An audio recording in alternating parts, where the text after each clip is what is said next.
A very good evening to all brothers and sisters in the Dhamma. Today is the 6th July 2021, Tuesday class. So we'll be continuing from this book, The Essence of Infinite Meaning, teachings on the adapted verse of the Sutra of Infinite Meaning. We are at page 290. Just relax body and mind, then we will have our usual half an hour of awareness-based meditation. We will off the light, then you can begin your awareness-based meditation. So remember what we used to advise you. It's very simple when you understand what this awareness-based meditation is all about. It's about maintaining awareness. That's all. No need to do anything, no need to know anything, but maintain awareness. So relax body and mind is the first support. After you relax body and mind, silence everything. Don't think, don't chatter, don't do whatever. Quiet down the mind. Maintain silence, then just away. After you relax, you maintain awareness, means you don't think, you don't do anything, you just relax and maintain awareness, that's it. Then stabilize the awareness for as long as you can. Before you are trained, before you have the skill, most of the time, this thinking mind or mundane mind is very active because you don't have stability of spiritual faculties. The 5 spiritual faculties are not there. That's why you cannot develop the meditative mind. Instead, the opposite 5 mental hindrances are there. When you lack the spiritual faculty, mental hindrance take over. Mental hindrance are mind state that make you heedless, think a lot. It hinders your mind from entering the meditative state of inner peace, inner calmness, and inner awareness. That's why you cannot maintain awareness. So what you do is, whatever arises, let it arise.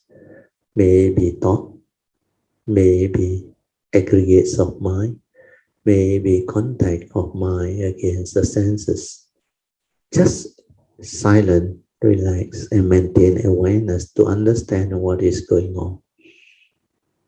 Through that silent mind's observation, you will understand many things.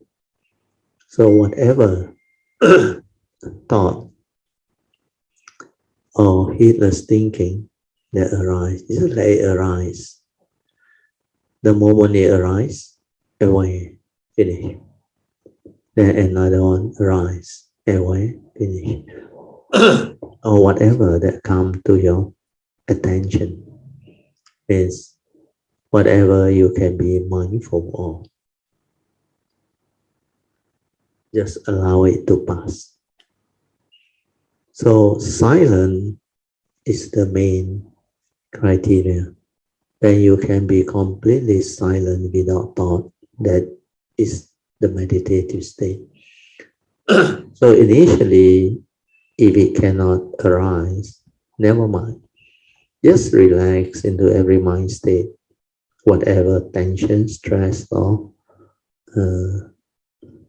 mind state that is disturbing you, you just allow it to be.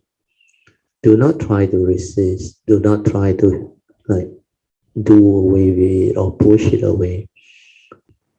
Don't try to focus or concentrate. No need. Just maintain awareness. To be aware, silent. Don't do anything.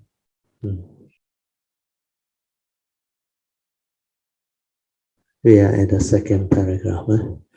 Name and form, or nama rupa, give rise to the 6 entrances or the 6 sense bases. So there's a note there. We go to the notes.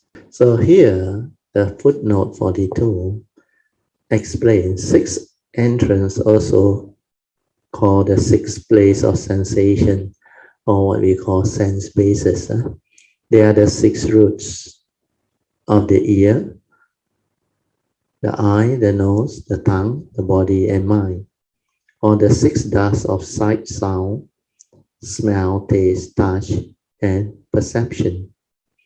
The 6 roots are internal, means the sense bases are internal, while the 6 dusts, they are outside, external sense object. Together, they are called the 12 entrances, or 12 places. We call it the 18 sense rhyme, and these are the first 2 set of 12 sense rhyme. An entrance or sense base is something that allows contact to arise.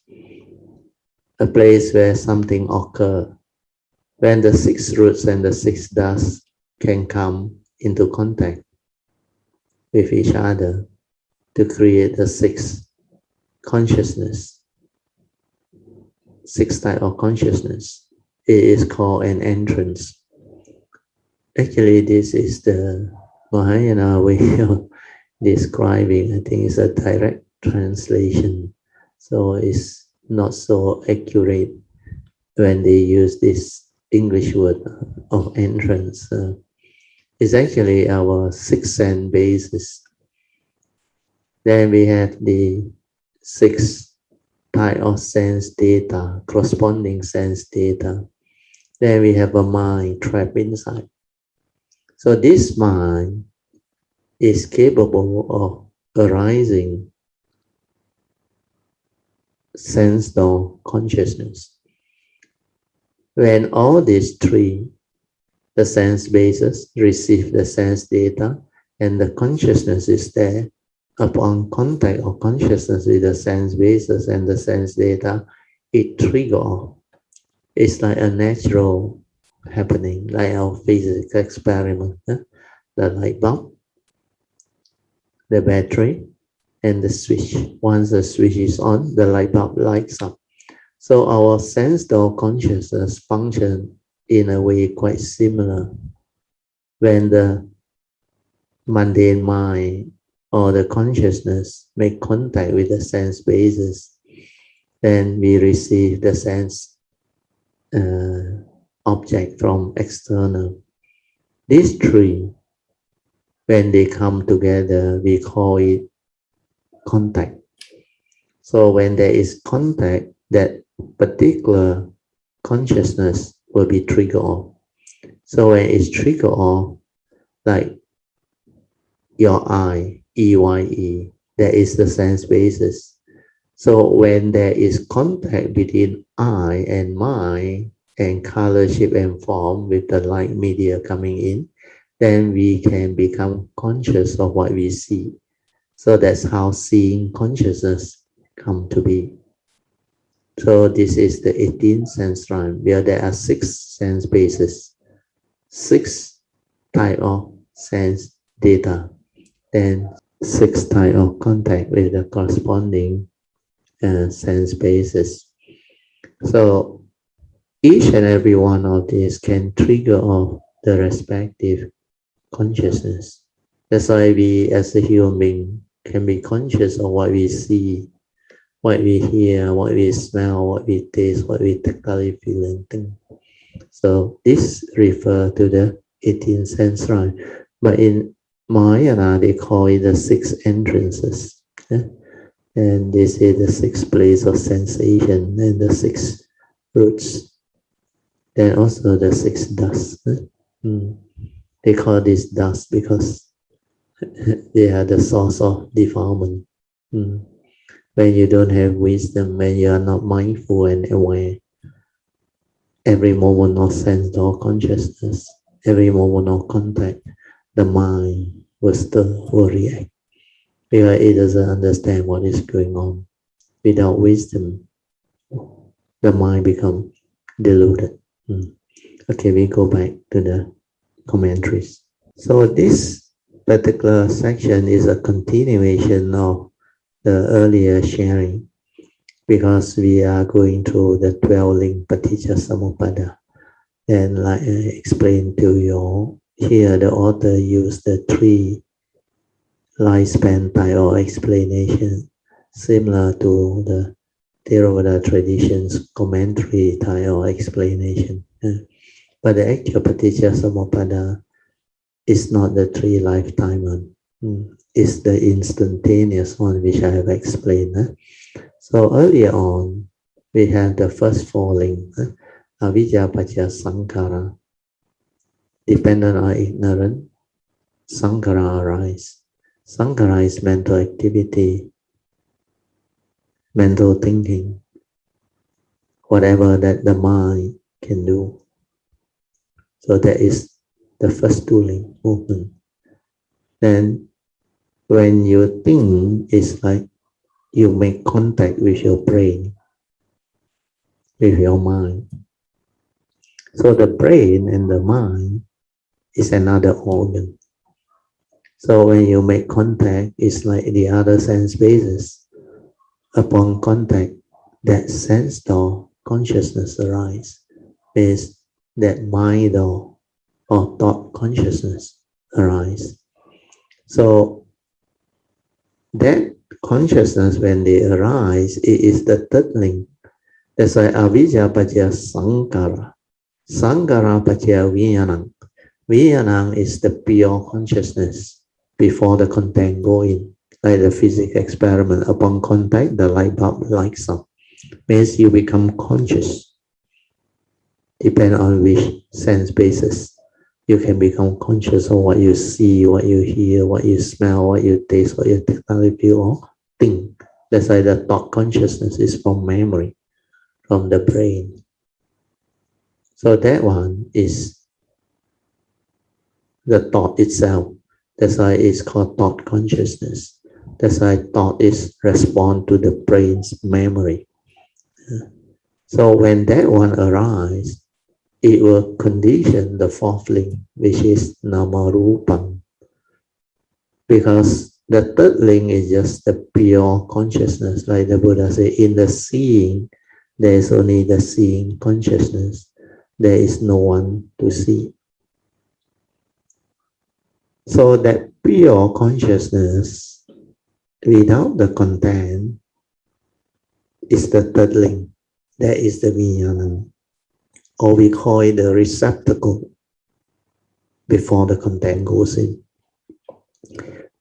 But when the mind, through its memory, which are all the views, opinion, conditioning, and belief system, etc., or accumulation of experiences, good and bad, could be your scars of memory, your phobia, or whatever.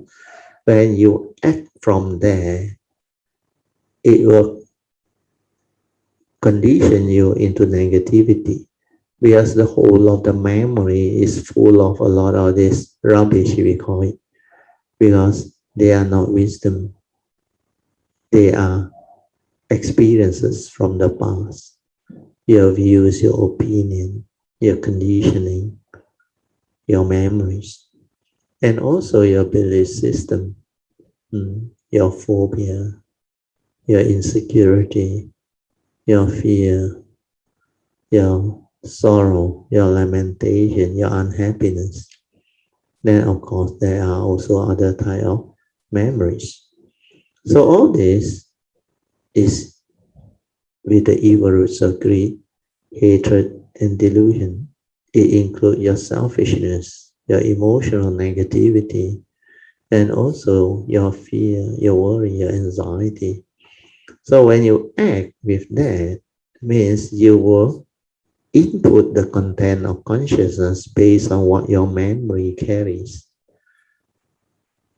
So this is why I always say acting according to memory is not acting at all, where this is acting not following wisdom, acting following the conditioning, the belief system, and all the rubbish inside there. is with the wrong view, with all the emotion, with all the views, opinion, and conditioning, belief system, or we call it the thing that the individual carry, means from your memories, views, opinion, and conditioning, and also belief system, or your views and your opinion, or your memory, uh, your phobia, your scars, or memory, insecurity, everything, your selfishness. So all this will condition you into negativity. That's why when you input the content from there, the memory, then it becomes namarup or namarupa, which is the fourth link. So avijja pajya sankara, sankara pajya vijnana, the pure consciousness. Then you input the content, it becomes namarupa. So this name and form or namarupa is the five aggregate of form and mind, the second aspect, which is the thought process, not the first aspect.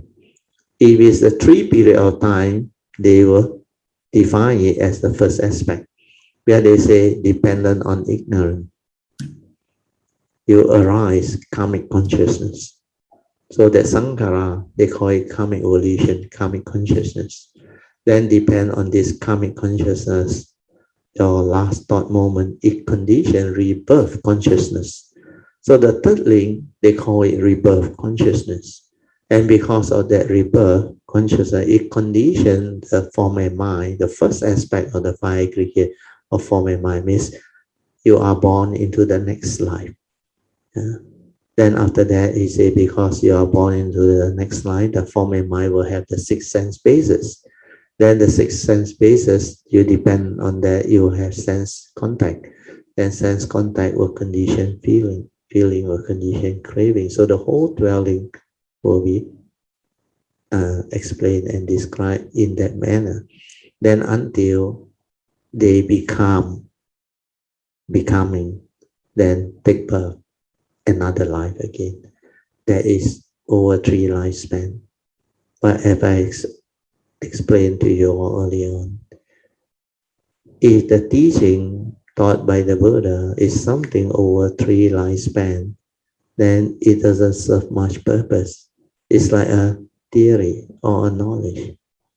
It's not suitable for meditation or understanding. That's why when I did the cultivation, I realized the real paticca samuppada, the dwelling, is not like that. It is the instantaneous one. Then sometimes it's multidimensional. You may not finish the whole of the dwelling. It can just cut off and connect again. And then something else can take over. Then contact occur at many places. The first 2 link also has contact, ignorant contact. Avijja pacca sankara, there is contact, ignorant contact. And dependent on contact, that consciousness arises first, the sense door consciousness. But the content hasn't gone in yet. That's why that is the third link. And they cannot explain all this because to them, they are not in the meditative state. They don't understand, they cannot see. So the third link is very difficult for them to comprehend. It's actually very simple. Avijja pacca sankara. Sankara is your mental activity, mental thinking. Means when you make that mental thinking, means you are trying to make contact with the brain, or with the memory. So that brain is an organ. So upon contact, the thought consciousness arises. So that is the pure vijnana. Then you input the content of consciousness, like I explained just now, through memory. That becomes the form and mind, namaru. That is the second aspect of the 5 aggregate of form and mind, and that is the thought. Yeah. So when you understand it this way, then there is no pre-life. It's instantaneous. That's why when you input the content, then this consciousness become what we call kusala and akusala. These are Pali terms. Kusala means wholesome, akusala means unwholesome. So whether it's wholesome or unwholesome depend on the content of consciousness, whether you have any understanding or not. If you don't have understanding, most of the content come out will be akusala, unwholesome. Unless when you have certain virtue in you, like you are very sincere, very kind, very generous, contented, very respectful, then you have a lot of loving kindness, great compassion. You know how to rejoice. So all this will enable you to have some form of kusala or wholesome content of consciousness. So the thought that arises, whether it's wholesome or unwholesome, dependent on that individual's understanding, conditioning, training, virtue. Most people has delusion, hardly any virtue. That's why you read the Abhidhamma, you will know there are a lot of type of consciousness, but the majority, they are from the unenlightened being, which are mainly akusala, unwholesome. There are some wholesome ones, but they seldom arise. Sometimes it's a mixture. But most of it is before you are enlightened, you have sakayaditi, self-delusion. So that one is negative already. That one is actually born of ignorant delusion. But then, even a person who is heedless or deluded, they may have some character which is very good, like they are very honest, they are very sincere, they are very helpful, they are very kind, very gentle. So that sincere mind trigger of the wholesome bhav, kusala karma, kusala chitta. So this is how the dwelling is being explained. So hopefully it will help you. If you go back, you listen to it again, then you read that book, the blue book, Paticca Samuppanna, the transcript book is available in the website, Paticca Samuppanna. Then you will understand. I explained the whole thing there, the two aspects of the Paticca Samuppanna. Okay, we go back to the commentary. So form and mind, or name and form, give rise to the six sense bases. After the stage of form and mind, as we develop inside our mother womb, our six sense organ or six roots, eye, ear, nose, tongue, body, and mind gradually take shape. This one is talking about the fetus upon conception. People often talk about a child's prenatal education. Inside the mother, the fetus can feel its mother's happiness, anger, sadness, or joy. So the mother's personality will influence the child. On the other hand, some mothers generally have good tempers, but become bad temper after they become pregnant. This is because the child's personality is affecting the mother. Mother and child have an affinity with each other, so their karmic consciousness will affect each other. For example, the mother of Sariputta gradually gained wisdom and started speaking with unhindered eloquence after she became pregnant and conceived Sariputta. This was because Sariputta's wisdom has influenced her. Next, the sixth entrance gives rise to contact. When the fetus is replete with six sense organ and ready to be born, the child will come into contact with the world and connect with external sense object or sense data to create sensation. Then sensation gives rise to craving. Then craving gives rise to love and desire, which leads to grasping. As the volitional formation of ignorance continues, Grasping gives rise to becoming, and becoming leads to birth, old age, sickness, and death. Life after life, we never escape the dwelling of cyclical existence. So this is the reason why the author used this word, dwelling of cyclical existence, because they explain it over 3 lifetimes. Uh, Actually, the dwelling is not really cyclical existence. The dwelling is a teaching that explains to us clearly how we function as a human being, how our mundane mind arises, how it functions. Means chitta niyama, the truth of mind, the nature's law that governs the operation of mind. Mind is chitta. So chitta is actually the thought, the whole of the content of consciousness.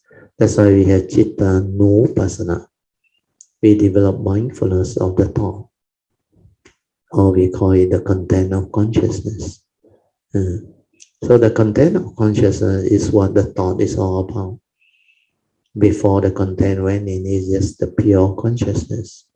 Like the Buddha say, in the seeing, it's only the seeing consciousness, no contaminant, no one to see, no stirring, no reaction. Or in the hearing, is just that hearing consciousness, like a baby, when he see and hear, a newborn baby, there is no memory, there is no conditioning, there is no atta. It can see things as they are without words, without concept. It see reality, means the pure consciousness, the pure seeing, or that direct seeing. So if you can understand how the child really see, then you will understand what that consciousness is. But the trouble with living being is, as we grew up, we are so conditioned. We have our memories, our conditioning, our views, our opinions. So when we see or hear, we cannot do it like a child. Immediately, our mind will stir and react. We will interpret, we will perceive and input the content. That's why living being become heedless, agitated. Then the dwelling straight away move. And sometimes it occurs so fast. From the first link to the craving link, sometimes even go beyond in condition grasping without you knowing it. You are already in that state of anger, hatred, or lust. So all this can happen very fast, especially when you did it so often, when it has become habitual tendency. So these are your habits. You become very mechanical. You get angry very fast. You get emotional, frightful, fearful very fast. So all this you will understand when you have mindfulness, when you are aware, when you silence your mind. You can see all these movements. You can see all these paticca samuppada link. Then you can be at the moment of contact, at the moment of sense experience, at the moment of input of content of consciousness. You can even at the moment can be aware, you can even be aware of the moment of perception, activity of mind, sankhara movement, and the arising of that consciousness. That your mind will be able to be at the moment of feeling. If you have the wisdom and the understanding, it will not condition craving because of your wisdom. Then feeling become pure feeling, non-grasping. Otherwise, it will condition you into craving, which is a type of grasping. A craving will again condition you into grasping or attachment, very strong craving. Then you become that. Then after that, you take birth, means transgression. So all this is what the paticca samuppada is all about. Okay, we go back to the commentaries. Oh, we finished the first part. Huh? So, I'd like to recap. Huh? Here, the explanation of the dwelling as the cyclical existence by the author is because they follow the traditional commentaries of the Theravada Sutra. I think a lot of Mahayana Sutta also they accepted this explanation. Unless they are cultivator and meditator, they cannot understand. So this dwelling of cyclical existence is explaining the paticca samuppada over 3 lifetimes. That's why it's like cyclical existence. They continue. Yeah. But the actual one is different. The actual one is the instantaneous one. Every moment, every instant, it arises within our form and mind. So that one is the one that the Buddha is interested in. Under his Paticca Samuppada teaching, he teaches the second aspect, where the thought is involved. Yeah. So this Paticca Samuppada or dwelling, they occur every moment, every instant. But you have to be very mindful. Your mindfulness has to be very stable to see all this movement, to understand all this. So this is the part where we differ from the author. So make a note. Okay, I will move on to the next adapted verse. Things change constantly as thought after thought arises and ceases. The words used are the same, but sentient beings understanding are different. The nature of Dhamma does not differ, but sentient beings move through the four states of existence. This sutta is true in word and principle and is supremely honored. So this is the new adapted verse. Then we will go into the commentary, see what they say. All things in the world are always changing because we live in a conditioned world. That's why everything is in a state of flux. Dependent originating, condition arising, causal phenomenon. So this statement is true. All things in the world are always changing. One moment, the sky is dark, then the sun rises, brightness and darkness imperceptibly supplant each other. Thus things change constantly as thought after thought arise and cease. Both positive and negative thoughts undergo the same process of arising and ceasing. The type of thought produced depend on the habitual tendency of each individual. See, she also knows. With positive tendency, wholesome thought will arise. With negative tendency, external condition will elicit unwholesome thoughts. Regardless of whether thoughts are positive or negative, each arises and ceases within the cycle of arising, abiding, changing, and ceasing, means the four-stage cycle. The Sutra of Infinite Meaning states, thought after thought arises and ceases. Therefore, good men, the beginning, the middle, and the present teaching use the same word, but differ in meaning. Because the meanings are different, sentient being understanding are different. Because their understanding are different, the Dhamma, the fruit, and the path they realize are also different. The Buddha gave teaching for more than 40 years, which he divided into the beginning, the middle, and the present period. During the early period, he taught the Four Noble Truths, the teaching that he first expounded to the five ascetics after attaining enlightenment. During the middle period, he expounded the dwelling of cyclical existence. Actually, the dwelling is just paticca samuppada and the sixth perfection. And during the present moment, the principles taught were all the same as what was taught previously. It was simply that for the Buddha to teach in accordance with people's varying capacities. He had to explain the meaning at different levels in different ways so that each person would be able to understand. Therefore, the words used are the same, but sentient beings' understanding are different. For example, whether we talk about philopiety with children, or with adults, the principle, be failure to your parent, must be explained without a different tone and different language. To children, we must use simple concepts so that they can understand and follow along. For adults, although the principles are the same, that they can accept and understand may be very different from the child. This is because adults have been contaminated by worldly habitual tendency and have already formed a fixed opinion of what fellow piety is. If we tell them to be failure, they may say, I'm very failure.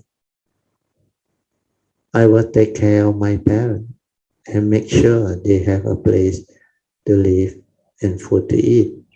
Even if this is the case, does it really constitute fellow piety? Therefore, when discussing filial piety with adults, we must bring out the deeper meaning to clearly explain the basic principle of being a good person. There is a story from the Sutra of Miscellaneous Treasure. In ancient time, in a certain country, there was a tradition which has been passed down from generation to generation. When a father reached 60 years old, his children or grandchildren would give him a blanket and he would be forced to sleep by the door of the house as the guard.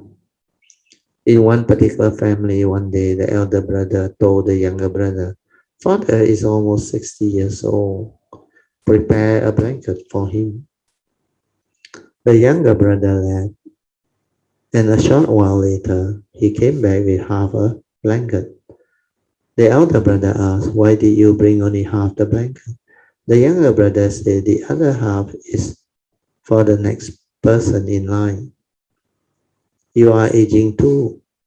When the time comes, your son can give you the other half of the blanket so you can be the doorkeeper. The elder brother felt a deep sadness. He realized that being treated like this was very hurtful. So he asked his younger brother, Should we treat our father this way? To break from the tradition, the two brothers went to see a very renowned and respected wise man and expressed their heartfelt wish. This wise man agreed that tradition should be abandoned. So he pleaded with the king and finally gained his approval. With a single decree, the king abolished this tradition. We can see that even ancient traditions are not impossible to change. For example, the universal deliverance ceremony during the ghost festival held on the 15th day of the 7th lunar month. Is it really necessary for people to make ritualistic sacrifices? We often say all living beings in the world are our family, and in every place, those around us are our siblings, whether or not they are related to us by blood. Indeed, the true meaning of this universal deliverance ceremony is to universally love and protect all living beings. Depending on people's understanding, the same cultural traditions are practiced very differently. If we can open our heart, our mind, we can see that we do not need to attach to certain tradition. In the same way, because their understanding are different, the Dhamma, the fruit, and the path they realize are also different. But if we can verify the underlying principles and put them into action, we will certainly gain realization. The nature of Dhamma does not differ. The principle contained within the Sutra of Infinite Meaning point out a correct path of spiritual practice. However, in their everyday life, sentient beings move through the four states of existence. They are constantly experiencing birth, aging, illness, and death, formation, existence, decay, and disappearance, and arising, abiding, change, and ceasing. They are also bound by the four views: the views of self, the view of others, the view of sentient being, and the view of a lifespan. Thus, we remain attached even as things constantly change.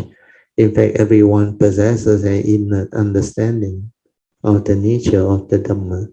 As long as we stop taking issue with things and discriminating based on our views, we can learn to let go of our attachment. So this is the author's way of sharing. Then we will know this sutra is true in words and principle and is supremely honored. The word and principle of the sutra present the demeanor and bearing of sages, show us moral standards and virtuous example, and give us a legacy to pass on to future generations. They are truly the essence of all Dhamma and the source of our wisdom life. If we trace back the Buddha's teaching to their source, find it is no different from the true words and principles. When we mindfully look and listen, the Buddha's teaching shows us a moral standard of behavior, pointing out the right path for us to follow. As we cultivate our mind and live out the Dhamma in our actions, this is called virtue. If we can improve the quality of our character and uphold morality and virtue without going astray, then we will become role model. Since ancient times, all noble beings and sages have been replete with virtues. When we learn the Buddha's way, we must learn from their example. These sages are bodhisattvas. If we can learn to manifest the demeanor and behavior of bodhisattvas, we can move in the direction given to us by these teachings that are true in words and principle, and can penetrate the essence of all Dhamma, the source of our wisdom life. One gives rise to infinity. Infinity arises from one. The Buddha Dhamma is taught widely to universally respond to sentient beings. This is the profound, unsurpassed great vehicle, the Sutra of infinite meaning that Bodhisattva need to cultivate or practice. So this one is a very beautiful adapted verse. One gives rise to infinity. This one by now I think most of us can understand because of the conditioned nature of existence. So our mind is a forerunner of all things. When mind arises, all things arise. That's why from zero, the void, come one, the first thought of ignorance. Then it conditions thought after thought until infinity. That's why one gives rise to infinity. Then all this infinite creation, they started from one, the first thought of ignorance. So this Buddha Dharma, the teachings of the Buddha, is taught widely to universally respond to sentient beings' need. This is the profound, unsurpassed great vehicle, the Sutra of infinite meaning that Bodhisattva need to cultivate. So this teaching from the Wuliang I Ching, Sutra of infinite meaning, is very, very important, very beautiful. Now I will read the commentaries. Principles can be either superficial or profound, of all the things in the world, with form, appearance, name, and quantities. How much can we really know or understand? The world transcending Dhamma has no form, no appearance, no name, and no quantities. So how much of it can we really know? Living in a world, we need teachings, such as the rules of proper behavior we follow in our daily life, such as being failure to our parents and doing good deeds to benefit others, engaging in meaningful work, being frugal and diligent, having proper etiquette and manners, and so on are principles for living in this world. In our daily life, whether we are sweeping the floor, boiling water, or straightening up our environment or surrounding, everything we deal with involves these teachings of living in the world. So here, the description is all of the activity that you do. Yeah. But there is one word that can describe all this in the Dhamma way, is doing your right duty. Right duty with regards to the law of karma, the nature's law, the spiritual law that governs life and existence. So this right duty is right Dhamma. So they talk about good deeds and bad deeds, but it's actually your right duty. If you know your duty, if you have the Dhamma, you will know who are you, what are you, and what this form and mind is all about, and understand why you have to do your right duty, even though this form and mind is impermanent, lead to suffering, empty, non-self. But this form and mind is subject to karma. That's why there is a law of karma that governs life and existence. There's a moral causation. That's why we need to train our mundane mind to be mindful, to be aware, to develop the Dhamma understanding of what constitutes evil, and how to follow the advice of the Buddha to avoid all evil, cultivate wholesomeness, and purify our mind. So all these are in the teaching. So when you have this understanding, you will know how to perform your duty very well. You will do what you need to do or what you have to do to avoid karmic negativity and repercussion. So this part is an added understanding. For instance, there was an 80 years old doctor in Timor who once participated in the annual conference in Hualien. He shared that during the meeting, he learned many rules, including how to sit properly. They were taught the way to sit down, where to place one's leg, and so on. He was relearning all of this. He felt that although he was already 80 years old, he did not really know how to sit, how to hold his rice bowl, and how to use chopstick properly.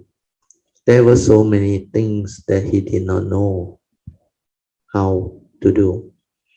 After he learned them, he felt very joyful that he could be as precise and graceful in his manner as everyone else. These are all ways of living in the world. Even though he had a wealth of knowledge and was advanced in years, he still need to relearn ways of doing simple things such as walking, standing, sitting, and sleeping. There is an old saying, live a long life, learn your whole life. So I think this one is a translation from the Mandarin. 活到老，学到老。Although we learn how to live in this world from the moment we are born to the moment we die, there is no way we can learn everything. It is even harder to learn the teaching that transcend the world. We live in such a vast universe containing a tremendous number of things and beings. Every object and every matter contains principle. So how much can we really know? The working of the world and its principle are already profound and hard to understand. For now, to realize that everyone has an inner Buddha nature and wisdom equal to its own, the Buddha had to repeatedly explain the way of transcending the world. He hoped that we might grasp the wonders of the profound Dhamma and know that this intangible principle has always been part of the intangible world. The way to transcend the world is all around us in our daily life. From our birth to old age to death, it is wondrous and inconceivable. Only the great enlightened ones of the universe, the Buddha, can explain how we came to be born and where we go after we die. This is the teachings of the 12 links of cyclical existence with the Four Noble Truths. It helps us understand how our lives are inseparable from suffering, the causation of suffering, the cessation of suffering, and the path that lead to the cessation or ending of all suffering. Then he teaches us that by cultivating the 6 parameters of perfection, we can return to our intrinsic Buddha nature and develop our wisdom. He leads us from the way of living in the world to the way to transcend the world, from this shore to the opposite shore, and from knowing intangible and quantifiable appearances to realizing the intangible and infinite Dhamma. The Sutra of Infinite Meaning explains the principle. One gives rise to infinity, infinity gives rise to one. One can produce infinity, so once we have fully realized the Dhamma, which is without form, appearance, name, and quantity, we will naturally understand every phenomena that has form, appearance, name, and quantity. Once our wisdom awakens, we can understand all principles. Then we will know that tangible suffering and its causation actually originate from intangible ignorance and affliction. The Buddha Dhamma is taught widely to universally respond to sentient beings. During the more than 40 years that the Buddha widely expounded the Buddha Dhamma, he taught countless different kinds of Dhamma because he had to adapt to the to the countless nature and desire of sentient beings. This happened from the Agama to the Vaipuya to the Prajna period, until the time of Lotus Sutra, where he finally returned to the state of Avatamsaka that he reached upon his initial enlightenment. The Buddha continuously and repeatedly gave teachings. He widely expounded the Dhamma by using world transcending principles to help us understand the way of living in the world. This was all done in response to sentient beings in the hope of saving everyone from their affliction.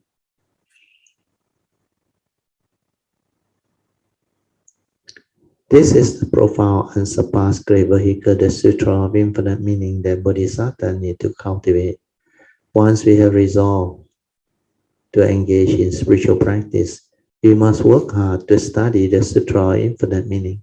The Sutra of Infinite Meaning is applicable for all sentient beings in the same way that space covers all of Earth.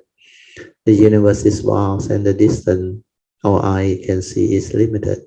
So when we look at the sky, the color looks gray or blue depending on whether the day is cloudy or clear. In fact, what we see is not the true appearance, but simply an appearance formed by the rotation of the stars and planets and changes in the weather and air pressure. The atmosphere is invisible, and beyond it, the void of great invisible universe surrounds this planet and all things on it. This is the meaning of unsurpassed. There is no limit to how far it extends. The wisdom and the principle contained within the Buddha Dhamma have boundless breadth and infinite depth. Therefore, this is called the profound, unsurpassed great vehicle of the Sutra of Infinite Meaning. Okay, we finished. Yeah? So we'll stop here. So now we still have about 45 minutes. for our Dhamma discussion, meditation, reporting, and Q&A. Yeah, good evening, Bratio and Mm. all Kailamitas. Yeah, good evening. Okay, so I just shared a bit of my cultivation. Very good. Sadhu. The last sharing. Mm. Uh, so I the other time I shared that I always fall asleep, right? Yes, yes, yes. So Bratio asked me Maintain awareness. to meditate before I go to sleep, because Yeah, normally I just go straight to sleep when yeah, I feel sleepy. yeah, yeah, yeah, yeah. When you are So tired. I did what you told me, and so normally normally every morning before I get up, so I just do a meditation Yes, the daily about 10 religious minutes routine. about 10 Yeah, minutes when my alarm yeah, clock rings. yeah, So yeah. I do 10 minutes Mm. meditation. Yeah, that So is very enough. I think it helps lah. I think it Oh, helps because definitely. It helps to calm your mind, stabilize your mind, and make you mindful. Because when you do this awareness-based meditation, you are just being aware, means no thought, decondition your heedless thinking. So you are back in the heedful state of awareness, just aware, aware. Even before you arise from your bed, the first instant you become conscious, always be aware. Aware of what? Your posture, aware of your conscious being.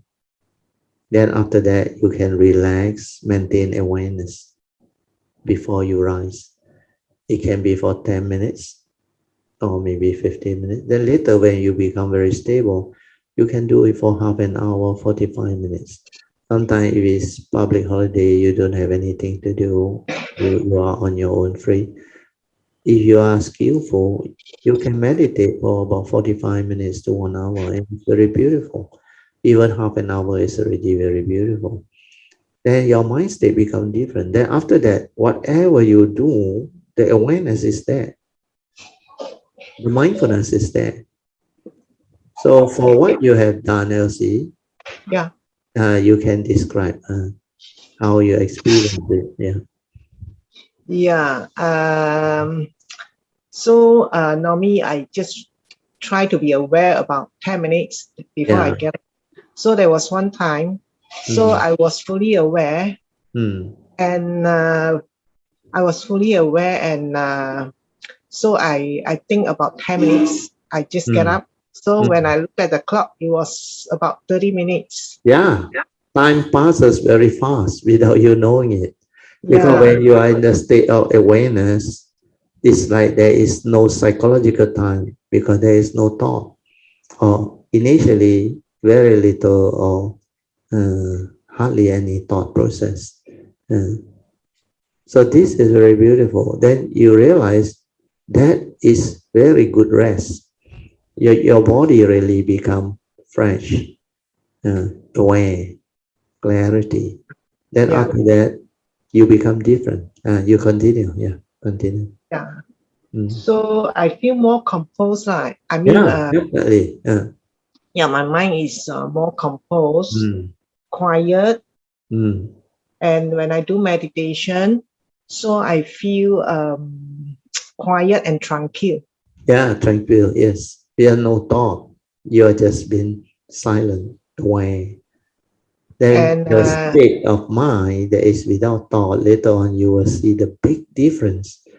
Then you realize through this type of training, we call it the religious routine. You every day you can keep it, do it and do it, even for 10, 15 minutes. Then it become half an hour. It's very good.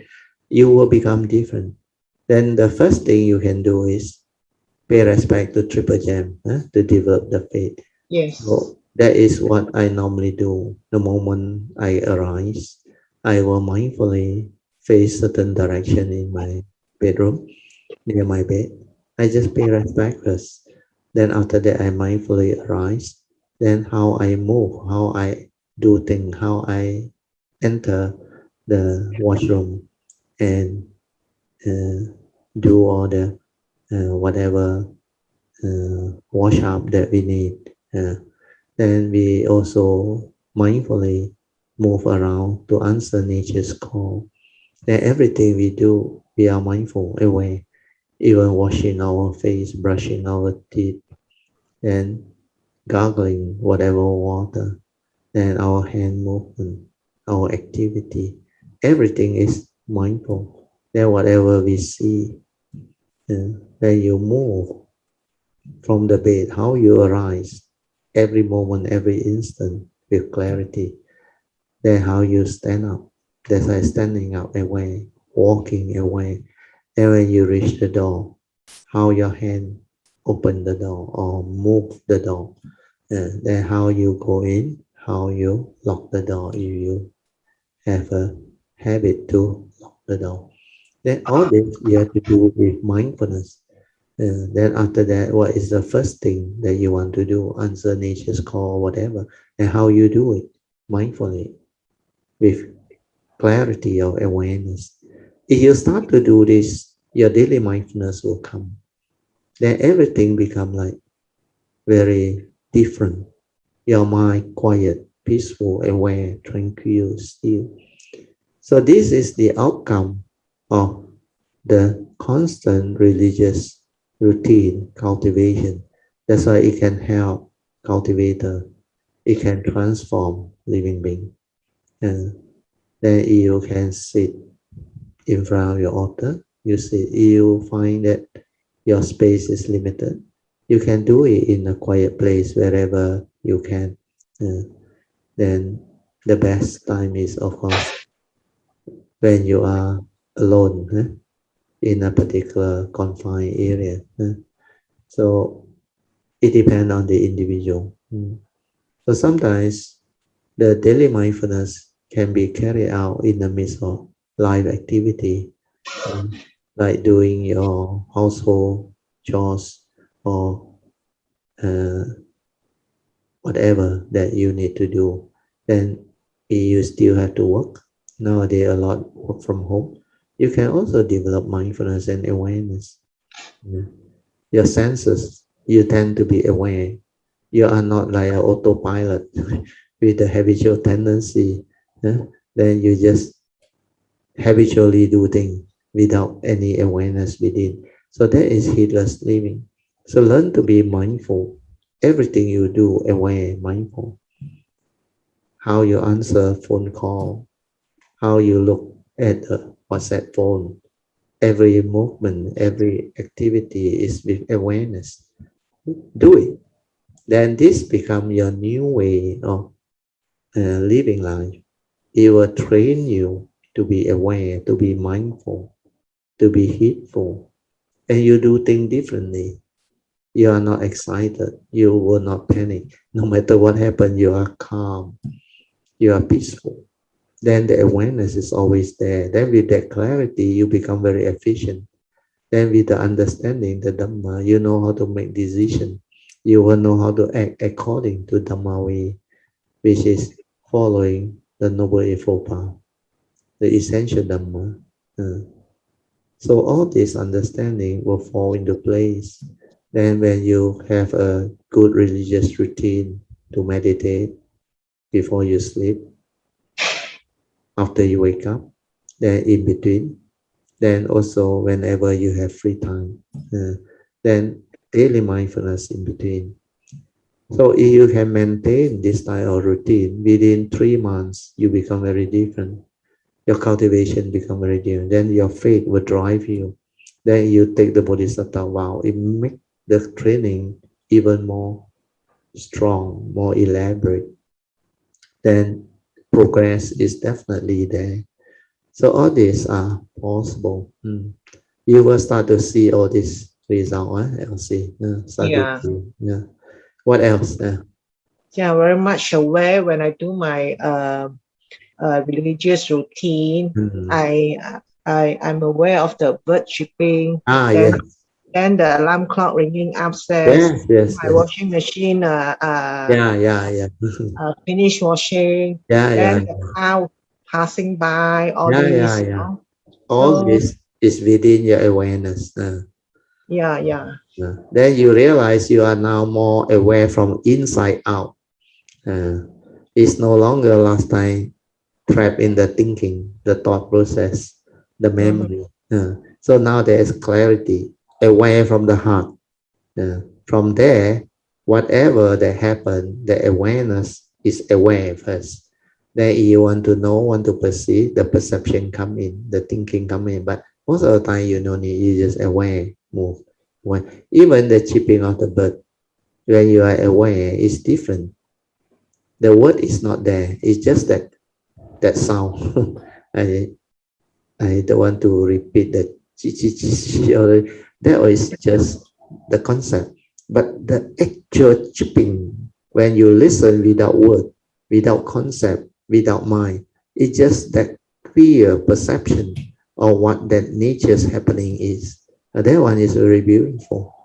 Uh, so that one is very like with clarity inside there. Then you can feel your heart area there, the awareness of it, just aware, aware, aware. You want to know, you can know. You don't want to know, you just aware, aware, aware. Then everything is like very beautiful. Then you become more and more sensitive. Then the first thing that you can hear is normally the very quiet ear fan is very quiet. You can hear. Then the clock, the ticking of the clock is very clear. Then of course the aircon sound also very clear. Then mm-hmm, sometimes all of nature's vibration, they have their own vibration. So the morning before the sky actually the twilight come in, you can be aware actually. Uh, and I will know by then it's about 6 a.m. already.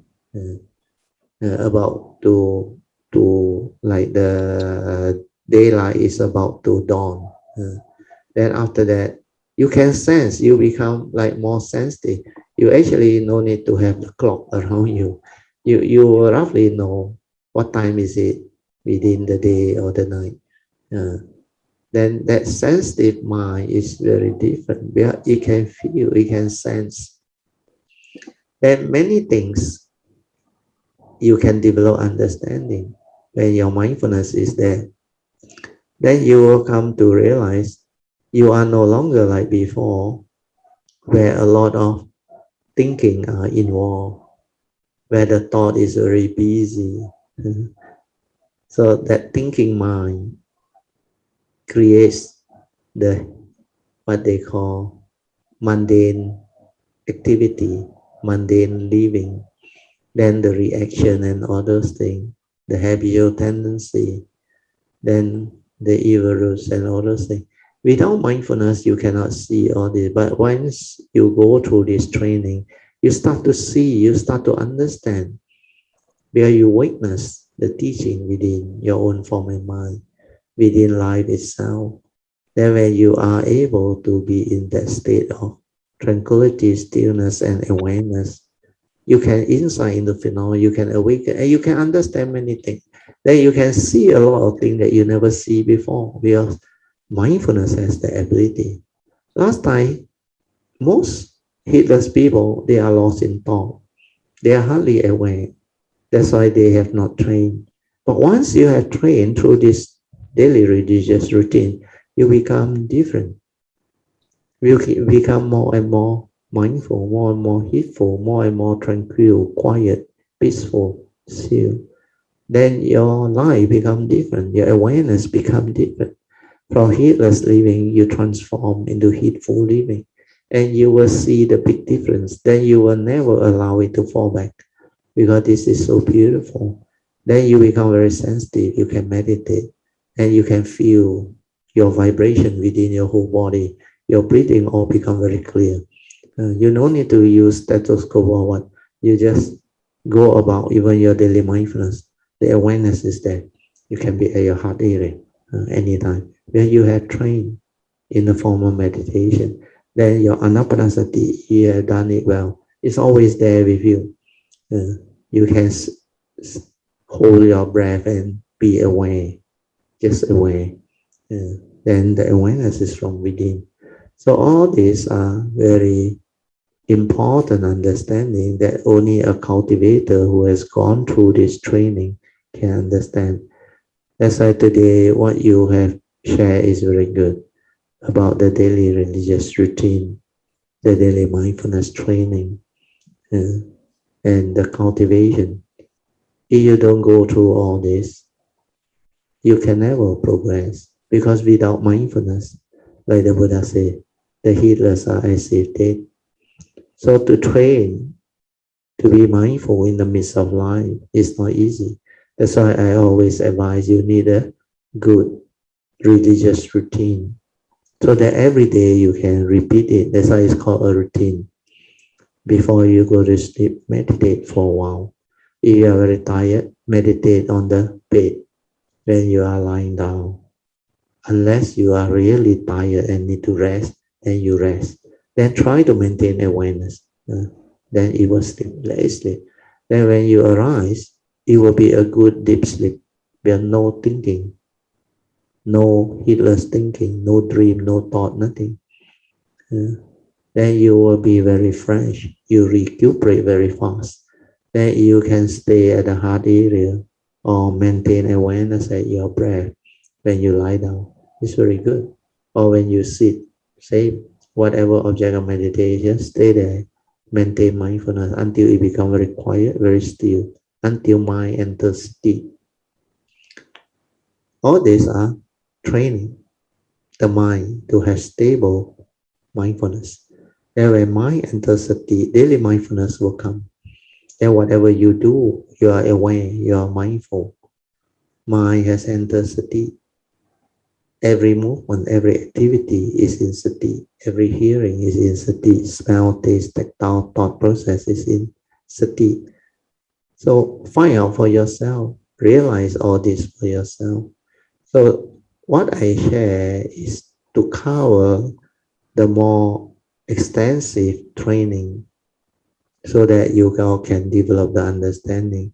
When you go back and listen to all this recording again, you will be able to refine your cultivation of your daily religious routine type of training, leading to heedfulness, leading to the daily mindfulness, the stability of it all things. Then you will transform.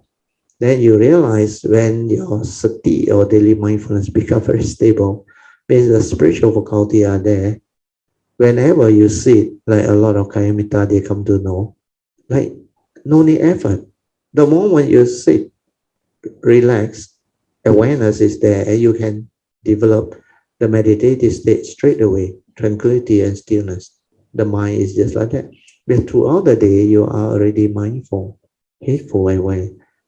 Quite a number of Kayamita can do, as shared by them, like Pocheng they all, they can do. Uh, Even Song, Alicia, they all, many of them can do. So your daily religious routine is very important. Mm. Okay, Elsie, you can Yes. continue. Sadio. Yeah. Uh, So my meditation is not is very relaxed, more mm, relaxed and quiet, mm. more relaxed and quiet. Especially yesterday, wow, 40 minutes I was lying down. It Wow, was so Sadhu. it was so quiet Yeah, and so Sadhu. tranquil. Yes, you will learn a lot from there. You continue to develop it, make it stable. Uh, you can do for 30 minutes, 40 minutes initially is already very good. Then later on, you can do it for a longer period. Then the time passes by without you knowing.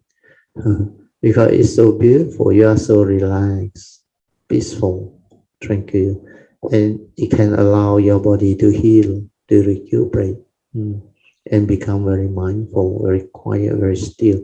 So when the mind enters sati, it's like that. It's with the true mind, the silent mind, not doing anything. That is the meditative mind. That is the mind that is sensitive and can understand, can meditate, can develop the understanding. So sadhu to you, Elsie. You continue Yeah, to yes. do this. For 3 to 6 months, you will see very, very good result. Then you will become very different. Then your daily religious routine, you will never miss. Uh, so the other thing is to add to that respect. The respect is very important, the chanting. Share merit, transfer merit. Then after you pay your respect, every day when you wake up, pay respect, triple jump. When you wash yourself ready, you come down at the altar there, pay respect again. Then Yes. before you go out, again, pay respect. Then when you come back, first thing is to pay respect. So you make it until it's a routine. Mm. Yes. Before you sleep, do the same. Meditate, pay respect, then share merit, transfer merit. Your life will transform, will improve, and become very different. Uh, this is what that training is. In the early days, I did this. That's why that time, throughout the day, I was cultivating. And I was that time quite young. I think I started in 1986, like what I told you. I went all out. So that time I was 32 years old. Then I was in the midst of career as a civil engineer. I got a lot of duties, a lot of responsibility, and my workload is a lot actually. But I was able to do it because I can see all this clearly. Then I can simplify them, and I meditate a lot during that time. I have my religious routine throughout the day. I aware my how I go to office. When I reach office, I'm always early. Then I will arrive. Then get myself seated. All of my activity, how I go into the car, how I drive, and how I reach the office, how I park, and how I come down, how I move my thing, how I go to office, all fully aware. Then how I enter my office with the key, and how I actually on the light, then get ready to do my meditation and religious routine. Exactly 8:30, I will on my light, then open the door, and my secretary, they will know. They only come in after they see the light on. Then whatever, they will not disturb me until my light is on. So I normally reach office quite early that time, about at least 45 minutes before office start. So I will reach office normally between 7:30 to 7:45. And 8:30 is like my office start. Uh, we start at 8:30, we end at 4:30. So that time it was in a very good environment where I was with a statutory body, a university. I was with University Malaya. The environment, the nature, very beautiful. I like that place. I actually meditate a lot when I was there, and I like that workplace, that career, that environment. So it's meant to be. I was there for uh, I joined in 1982. I think I left 89, 7 years. I was there for 7 years. Uh, when I was ready, 89, I left early 89. I came out to the private sector, and then when I was with a consultant also, that phase is very beautiful. I tested myself. Then I was able to like merge my cultivation into the career life, into life itself. That was the most beautiful phase. That allowed me to understand more things. Then I went the full length of my career. After that, I joined a corporate listed company to experience the corporate life. So I was with the Dhamma all the time that time. And I realized I can be mindful and aware in the midst of working, in the midst of living. Uh, Throughout the day, that mind was like that, the awareness, the mindfulness. So that experience is really beautiful. That's why Dhamma can be so beautiful. Uh, Ever since that day I started the intensive training, all this happened. As I the daily religious routine, I started commit myself in 1986.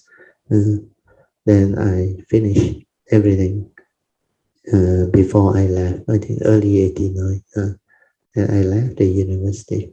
Mm. So have faith, Elsie. Yes, yes. Continue to do, and I will guarantee you, you will actually progress and become very happy.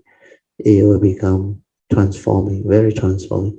It's also for other Kayamita. Don't underestimate this daily religious routine to develop mindfulness and heedfulness and awareness.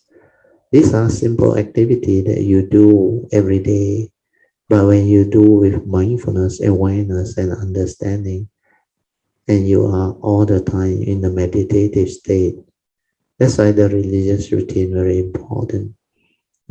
Make it a point to meditate. Uh, Yes, yes. you start with chanting, pay Yeah, respect, of course, triple jam. Then you can do some chanting like Namo Tassa Bhagavato Arahato Sama Sambuddhasa. So whatever chanting that has affinity with the great beings, you can chant. Then after that, you compose yourself. You can follow Theravada tradition, Mahayana tradition, no problem. Then make it short and neat. Then you can end up with a 5 concept like what we do, take refuge, and yes. then do your renewal of the 5 precepts. Then after that, meditate. Uh, whatever time, meditate. Then initially 5-10 minutes, enough. Then 15 minutes. Then sometimes when you become very good, half an hour is very fast. So last time in the early day, I remember middle of the night, I like to meditate before I sleep. Then when I meditate, because middle of the night very quiet, a lot of things is very favorable, very conducive. Then I realized my sleep become very different. I was fully aware. I wake up also fully aware, and my mind very calm, very peaceful. I hardly have any like uh, groggy type of uh, dreams and all those things, and cannot sleep. No such thing. Every day is very beautiful. Then after that, when I wake up, fully aware, first thing is awareness. Then I develop awareness of my lying down posture. Then I meditate. Then how I arise, how I do all those things. Then how I pay respect, triple jam. Then I go and wash up myself. Then I go to the altar. And then I do my religious routine. So all this, you can do it over a period of 3 to 6 months. Then it become a new routine for you. Then you can use that to cultivate seriously over the next few years of training, and you become very different. Okay, Yes. Elsie, Yeah, Sadhu. Mm, sadhu, brother. yeah, So yesterday, my meditation, wow, I said, wow, first time I was so quiet, so tranquil. First time I did Sadhu. my Yeah. lying down meditation at home. Ah, it should have improved. No, was Yeah, it it? feels good. Yeah.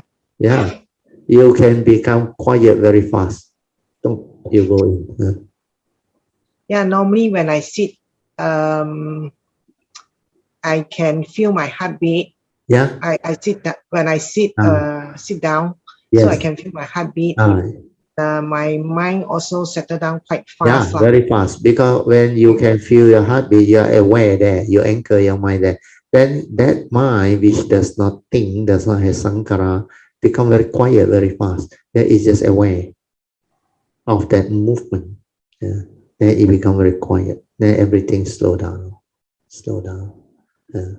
That's how you actually develop the understanding that our mind need awareness to regulate. Without awareness, it becomes heedless, lost in thought. run everywhere, create all the Yeah, it's true. heedless thinking and the habitual tendency.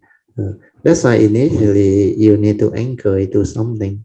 So the heartbeat is the best. The heartbeat is not easy to feel. You must be mindful, sensitive, then only you can feel. That's why initially when you try, you have to develop the anapanasati or mindfulness training until the object of meditation become very stable, until your mind become very quiet, then mind enters sati. And when mind enters sati, or before mind enters sati, that stability of mindfulness is sensitive enough that it can actually allow you to feel your heartbeat without stethoscope, nothing. Then even those who do anapanasati, you aware very fast. Then you can be with that short breath or the subtle breathing straight away. And remember, after I become very skillful, the subtle breathing is always there with me. I am fully aware. Then I can be silent. Then later on, it fall to the heart area. Remember, then I stay at the heart area. Then the awareness and the pulsation of the heart become one.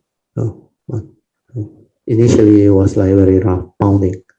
Then I realized, wow, this heart without mindfulness and awareness, pound very fast, like very violent. But when it is aware, the movement is regulated. It becomes different. Then it slow down until finally hardly any movement at all, like you don't breathe. Uh, but initially, you have to go through all this.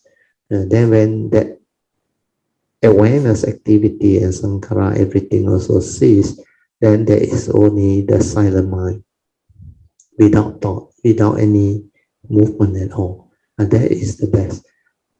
When you reach that state, only you can realize the true mind, the silent mind, without any movement at all, without any sankhara activity at all. It's really still, tranquil, no movement at all. Of course, initially, when you realize that, the movement come back very fast because most people are curious. They don't know what this is, and they don't know how to appreciate what this thing is. But after you develop it, become more skillful and uh, uh, very stable, then this is very beautiful. Then you can find out the difference between that nature and the thinking mind. They are very close. The thought arises very fast. The Yeah. moment you are not mindful and aware, boom, we come out already. Or it will go and think already from memory. Then upon contact, the consciousness, the content, everything move very fast. Then you realize this is how things happen. This is how you function as a human being. Then you start to see the thing that you never see before. The understanding of what that nature is and the mundane mind. The mundane mind is a movement from there. Then you realize this is what meditation is all about, which normal people cannot do because they are not mindful, they are not aware.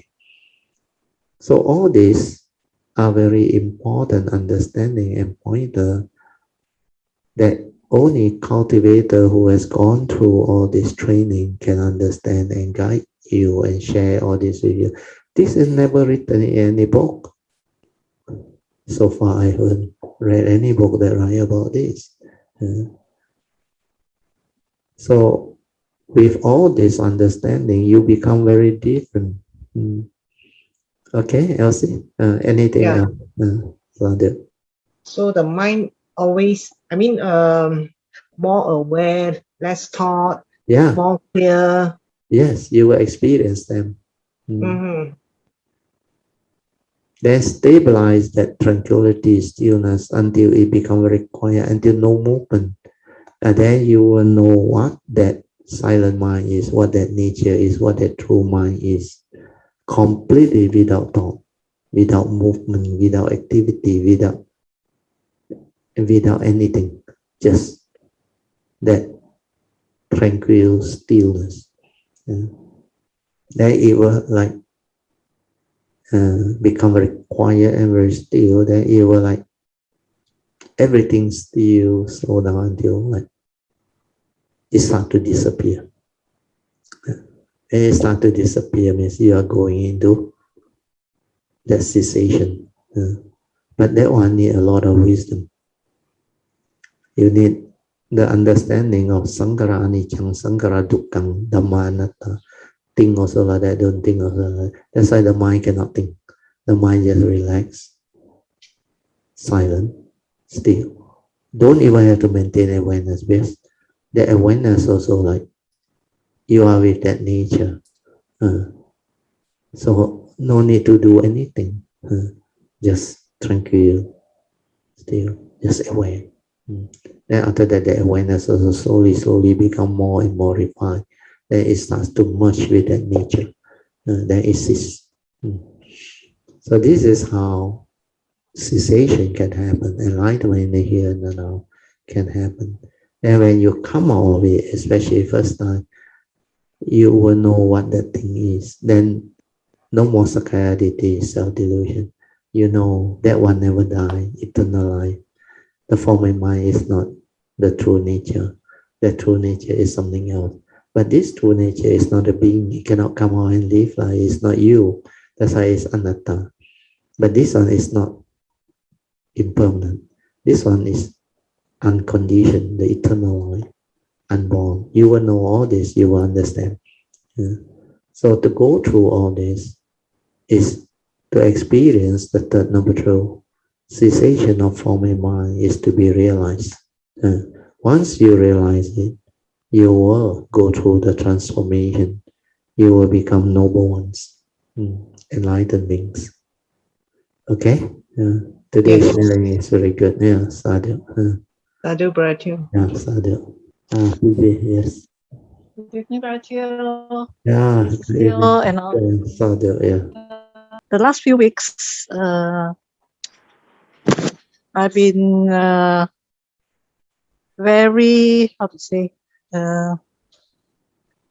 I study myself, what I've been doing with my cultivation, especially at this time when everything is inside quiet, in the very chaotic world. Sadhu, very good. The one thing that comes to my mind was the word commitment, Bertil. Sadhu. That's why the commitment comes from the sincerity. When you are sincere, you are committed.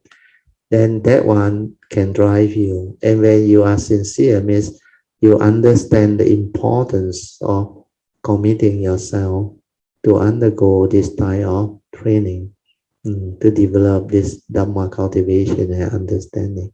Very good. That's why you look at your own cultivation, you reflect, you contemplate it, and you make use of this period of MCO or EMCO now to actually reflect and contemplate, which is very good, so that that commitment can come. Very good. So what happened after that?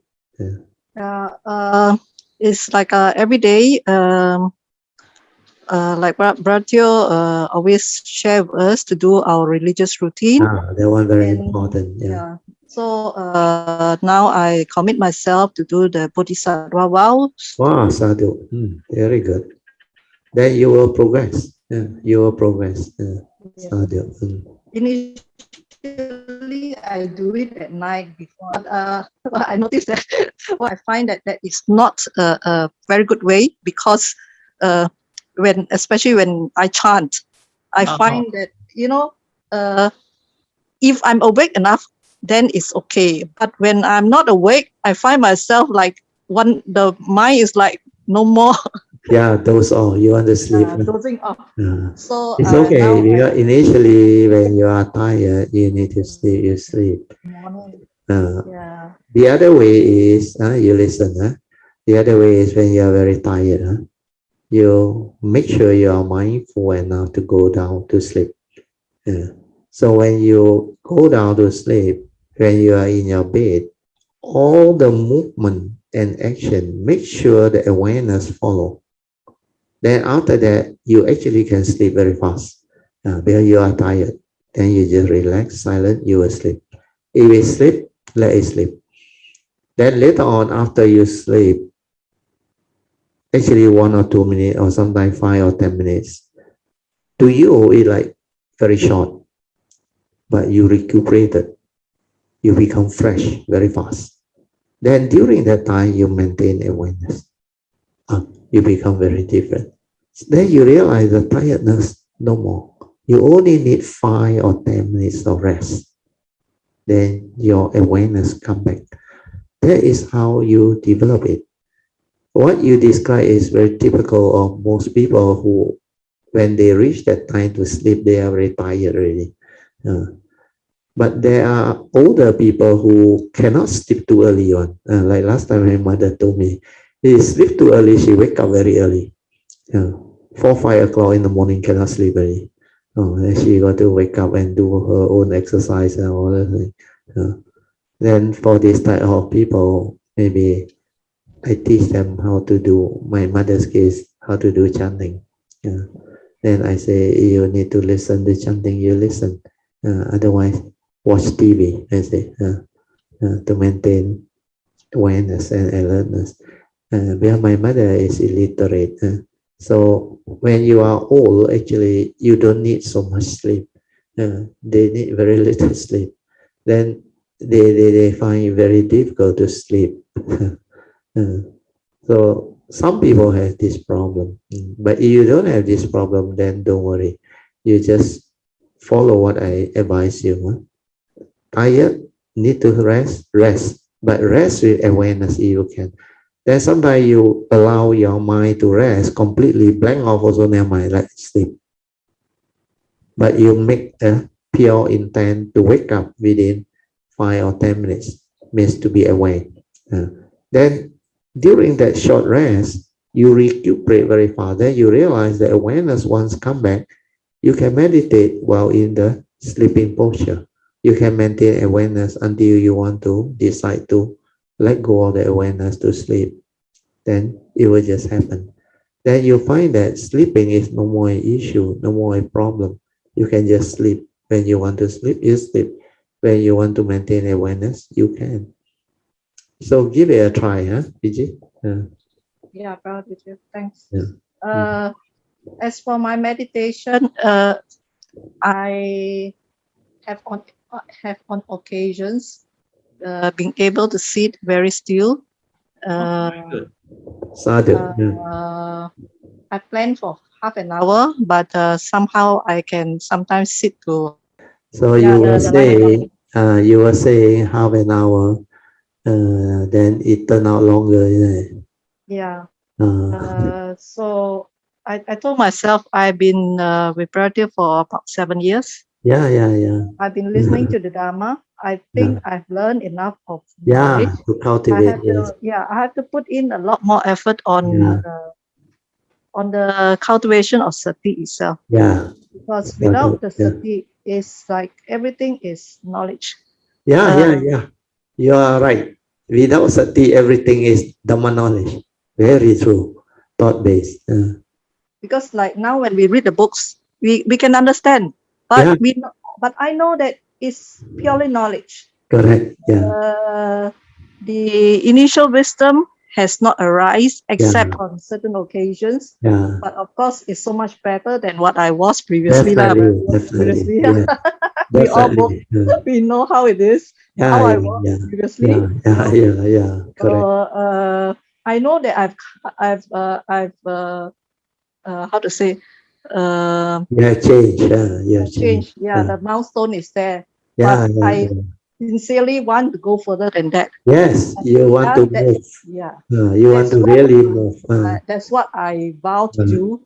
Yes, very whatever good. I can in this lifetime. Yes. Like Bharatiya always emphasize, what's the point of coming if we do not create opportunities to do whatever we can in this lifetime, and also to create the good conditions for our future lifetime.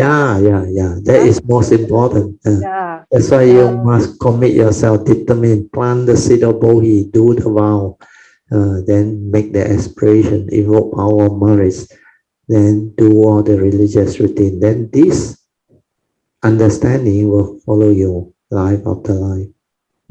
Sadhu. Yeah, Very good. especially when Very good. when we do the bodhisattva vows, we can Yes. see that it is not only for this lifetime. Yes. Not only for Uh, this life. I have taken the bodhisattva vows actually before Brother Teo. I joined Brother Teo's group, but Oh, at that time I was so Sadhu. blah blah Brother Teo. I don't even know what I was doing, but Yeah. I could just commit myself thinking about it. It's like, what on earth were you thinking? But I Yeah, think it because can go this way, Brother Teo. yeah, I because just we want to don't tell a explain. little story of how I think that I'm meant to walk this way. Okay, because Sadhu. I Very was good. I was thinking about sorry, I was thinking about it just this afternoon. You know, when I first came to KL, I was almost alone in KL, except for a few friends. So being a reader, I love books. Okay, so I always read books, but those are not worthy to mention, huh? Those type of books. So it's so much part of my life. So about 1 year before I joined Brazil, suddenly this urge to read totally disappeared, Brazil. Very strange, Brazil. It just disappeared. No urge. It's like cold turkey. It's so strange. And then after that, conditions come that I start to read certain type of books that Yeah. lead to my spiritual path, Brazil. Wow, Sadhu, Sadhu. Just come, but it's all very initially it started with books that are very liberal and all this very light meditate spiritual books. Yeah, And yeah, yeah. slowly it comes to conditions when I how to say approach the Dharma and then finally Sadhu. come up with that too. Yeah, yeah, So yeah. looking back, I told myself, it shows me very clearly that I'm meant to walk this path. Yeah, yeah. Meant I to don't be. make use of this. I'm very stupid now, Yeah, right? yeah, yeah. Sadhu, Sadhu. Very Yeah, when good. it has already shown me so clearly. Yeah, yeah, yeah. And my pilgrimage to India and China has been even more clear to me. Yeah, And Sadhu. I've already walked this path before. Yeah, yeah, yeah. What am I waiting for? Correct, Year after Sadhu. year it goes. Yeah, I'm yeah, yeah. no more spring chicken. So Yeah, if I yeah, don't yeah. make use of this, Correct, correct. No more spring chicken, huh? uh, Yeah. if I don't make use of this, very stupid. Yeah, yeah, yeah. Because it's not everybody who has the conditions to meet up with The Dhamma, yeah. the The true Dharma, Dhamma. and especially a teacher. Yeah, the true Dharma is so Mm. difficult to Come by, yes. uh, Come by. encounter. Yeah, encounter, yes. Yeah. So I hope all of us take it seriously, put more effort to cultivate, and hopefully, may we all fulfill our vows and may all our noble aspirations be fulfilled. And Sadhu, sadhu, sadhu. Very good. I mean, hearing at all our Kalamitas who have moved very fast. Sadhu. Like Yeah, the recent Alicia's talk, yeah, yeah, yeah. it was so inspiring. Yes, yes. It can be seen that even when she has moved so much faster than us, she is still putting a lot of effort into Yeah, doing it. She Yes. take it very seriously. Yes. That's why she can progress. Yes, she went to depression. So I think all of us can do it lah. Yeah, definitely. Sadhu, Like, fully agree. Yeah. Encouragement from Brazil and all the Kalamitas. Yeah, we can do it. Yeah, sadhu, sadhu.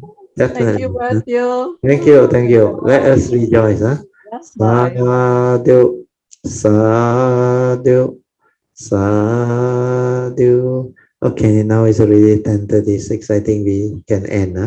Thank you so much for the good sharing from LC and PG.